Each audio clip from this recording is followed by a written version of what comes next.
ven estos niños? Están en clase en 1932, en París. Y también estos, por la misma época, en Birmingham, Ámsterdam y Berlín. ¿Se han fijado en los edificios? Todos tienen ventanas enormes, o directamente muros abatibles. Son las conocidas como escuelas al aire, también llamadas en la época escuelas antituberculosis. Instituciones especialmente diseñadas para prevenir y combatir una pandemia que venía asolando muchas grandes ciudades durante el siglo XIX y principios del XX, y en las que, como en París, llegó a ser la causa de la muerte de la mitad de los jóvenes fallecidos en todo el siglo XIX.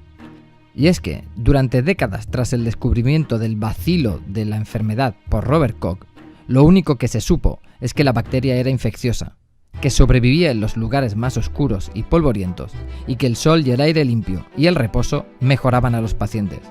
Por eso, todos los grandes arquitectos y diseñadores de la época se lanzaron a diseñar hospitales con ventanas más grandes, sanatorios con enormes terrazas, viviendas elevadas para huir de los gérmenes y muebles aerodinámicos donde el polvo no se pudiera esconder.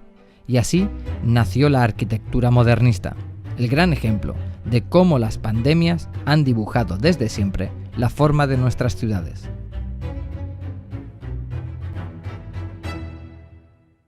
La tuberculosis fue la gran obsesión entre finales del siglo XIX y principios del XX porque costó mucho encontrar la causa de la enfermedad.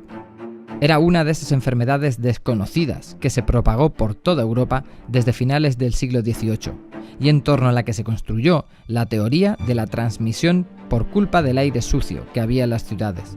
La teoría predominante era la miasma, la creencia medieval de que la enfermedad se propagaba por el contacto con ese aire malo. Así que la única recomendación para la mayoría de casos era salir a la montaña y tratarse al aire limpio. Y así fue hasta 1882, cuando Robert Koch identificó el bacilo causante de la enfermedad y se descubrió que era contagiosa y que era capaz de acumularse en las zonas de polvo. Entonces el foco pasó a las casas.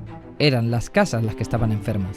Los primeros protocolos recomendaban a los pacientes que al llegar a casa se eliminaran las alfombras, las cortinas, se encalaran las paredes, se abrieran las ventanas y se eliminara todo lo que acumulara el polvo. Con la idea central del saneamiento de los espacios para combatir la enfermedad, los arquitectos modernos empezaron a hacer edificios blancos, con grandes ventanales, con terrazas para tomar el sol, para hacer ejercicio. Echamos las ciudades desde muchos puntos de vista, pero una de las cosas que se tiende a olvidar es que las ciudades realmente están hechas de capas y capas de respuestas precisamente a epidemias, a amenazas de enfermedad de todo tipo. Y lo que es muy interesante es que estos arquitectos, como Le Corbusier, como Gropius, como Neutra, como todos ellos, constantemente hacen referencia a la tuberculosis. No es que digan, es que nos gusta más así, no, están diciéndolo. La arquitectura del siglo XIX es como un viejo sofá lleno de tuberculosis, o hay que levantar las casas del suelo con pilotis porque en el suelo húmedo es donde nace la enfermedad. Los modernistas querían crear ambientes curativos, limpios física y simbólicamente, de enfermedades y de contaminación. El sanatorio Paimio del finlandés Alvar Aalto se convertiría en el gran referente de las construcciones hospitalarias, con sus edificios repletos de ventanales y terrazas. Mientras, Le Corbusier diseñaba la ultramoderna Villa Savoye, pintada de blanco clínico, con habitaciones suspendidas con pilotis sobre la tierra, para huir de los gérmenes de debajo. Y dentro de las casas, los muebles fueron los siguientes en sufrir la reforma sanitaria. El polvo alojado en elementos decorativos era un enemigo de la higiene. Los diseños minimalistas reemplazaron la madera tallada y la tapicería. Utilizaron materiales ligeros y lavables en formas aerodinámicas, más fácil de mover para limpiar el polvo y los insectos en los escondites de la oscuridad. Pero si la tuberculosis provocó cambios sustanciales en el diseño de viviendas y edificios, la otra gran pandemia del siglo XIX, el cólera, se tradujo en los grandes cambios urbanos y de planificación de las ciudades. Y es que, como ocurría con la tuberculosis, durante siglos no se creyó en que el cólera se transmitiera, sino que estaba en el aire. Cuando finalmente fue descubierto en Londres que la causa de la epidemia de cólera era un pozo infectado en el centro de Soho, llegarían una serie de reformas legislativas y de infraestructuras sanitarias que no solo tendrían lugar en Londres o en París, sino en las grandes ciudades del siglo XIX. Incluso cuando Le Corbusier, en términos de la ciudad, propone cortar el centro de París y extraerlo en una especie de operación quirúrgica, habla de este París histórico, tubercular Paris, París tubercular.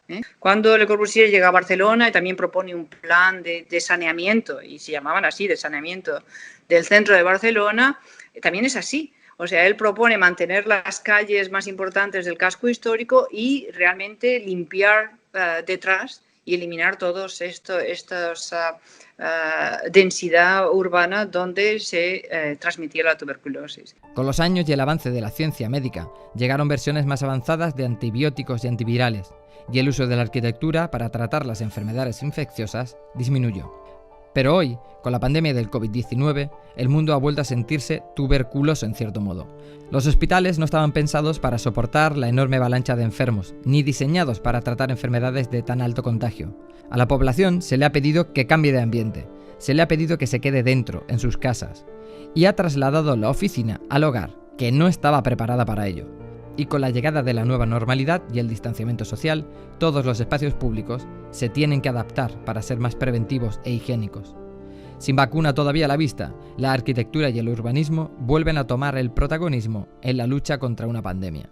¿Cuánto cambiará de una forma permanente? Depende también de cuánto tarde esta situación. Si nos liberamos de esto pronto, pues seguramente no tendrá tanta repercusión.